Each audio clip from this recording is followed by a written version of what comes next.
here we are, we're back at the Vernon Hills Athletic Complex. We're kind of at the edge of the Vernon Hills Memorial Arbor Theater. And we're again with our historian Dave Brown, who has information about all this because he has been our village engineer for forever, and he's our public works director. Thanks for coming on over here and standing in the cold, Dave. Very similar to where we were 20 years ago when we were standing out in this area documenting what this whole wild area was, and it didn't look like this 20 years ago. No, at that time these were missile magazines for military purposes and protection of the United States. During the Cold War, it was mutual destruction if they launched towards us or vice versa. This was our mechanism to protect ourselves.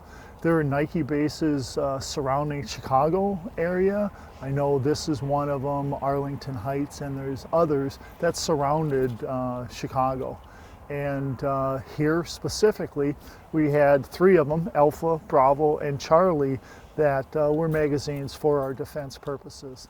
And when you talk about missile magazines, it was a big concrete building, all sunk underground. I remember walking around out here, and it would look like a big concrete platform. Underneath was a big cavern, and that's where the missiles would sit until they were needed to be deployed, right? Yeah, you certainly can look at some old archives. I picture this in black and white. My dad was in the Air Force. I visited quite a few of these. Essentially, they were take a 2-story house and submerge it below grade, and they had all the technology, controls, and potentially missiles in here too for that purpose. And when we talk about that too, by the time you and I were walking around here 20 years ago, the missiles had been gone for quite a while, and a lot of the outbuildings had been demolished. But those giant concrete cavernous underground rooms were still here, and it was interesting because it was known to the young people around. This was an area to come mess around. There was graffiti, it was kind of creepy, it was kind of interesting, but it was a lot to have to then mitigate out of here, because now you've got a beautiful, like a natural wetland, but that wasn't the case. It was kind of a mess.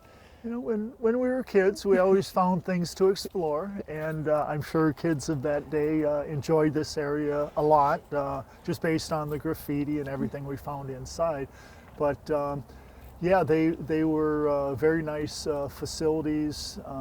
Ultimately, they were destroyed, removed, and I'm so proud of this project that we were able to transition from military operations to kids being able to kick a ball, hit a baseball, throw a football. And now we have a beautiful facility here. It serves as a detention facility, but it also is very naturalized.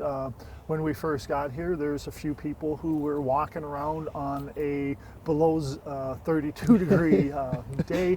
Wouldn't be my first choice, but people do enjoy this area. Yeah, it is. It's beautiful around here, and like you said, it's such a transition because this was definitely for the war effort. It was a little scary to think about all the sacrifice that was made, the times people were living in that at that time, and now it's just peaceful and fun and family oriented, and that's a testament too to all those people that worked for years and years and years to get this land turned over to do something else. They could have done like Glenview Naval Air Station. Most of that was sold off for homes and things like that, but here it's for the good of the whole community and the good of the schools.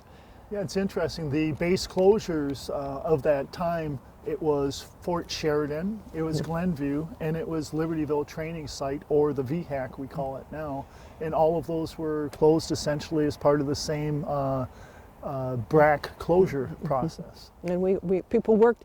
I heard people tell, like, you know, Congressman Porter, Congressman Kirk, people like Barb Williams and Adeline Geocaris, and all these people, people from Stevenson High School and Libertyville High School back, they said they remember going to Washington in the late 60s asking to please get a piece of this pie because they all needed it for something, and they all were able to work together and do this. And another interesting piece about it, we talk about the Nike site because there were Nike missiles that were involved. I know that the village wanted to call this like the Nike athletic fields because in our mind that's what we talked about. Everybody knew it as the Nike site, but we couldn't. Yes, we certainly reached out to Nike and we asked them about using this because I think we were Nike before them, but their attorneys sent us a letter and they disagreed.